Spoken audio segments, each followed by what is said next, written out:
لا طبعا يا امان، مش ممكن اقبل ايه اللي انت بتقوليه ده. ليه بس يا حبيبي؟ يعني ايه ليه يا امان؟ بعد ما كنت صاحب شركه ابقى بياع في محل؟ انت عايز الناس تقول عليا ايه؟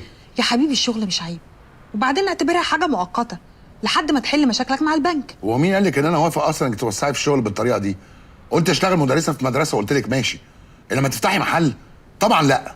طب ممكن افهم ايه سبب اعتراضك؟ سبب اعتراضي ان انت كده هتاخدي من وقت البيت يا ست هانم، وانا مش ممكن اكرر غلطه شريف وندى تاني. مالها ندى؟ ما هي ست ناجحه وكل الدنيا بتشكر فيها.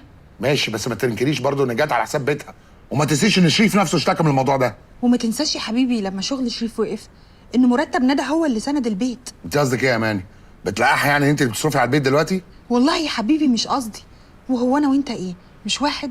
انا قصدي بس ان شغل الست مش عيب، وانت نفسك ما بتنكرش ده. هو على العموم ده مش موضوعنا دلوقتي، خلينا في اللي انت اقترحتيه. برستيج ما يسمحليش ان انا اشتغل بقى في محل، مش الدرجات دي هنزل يعني. يا خساره يا سميح، كنت فاكراك اتغيرت وتفكيرك اتغير، لكن مع الاسف انت زي ما انت ما اتغيرتش، وكل ما يبقى عندي امل انك اتغيرت الاقيك ما بتتغيرش.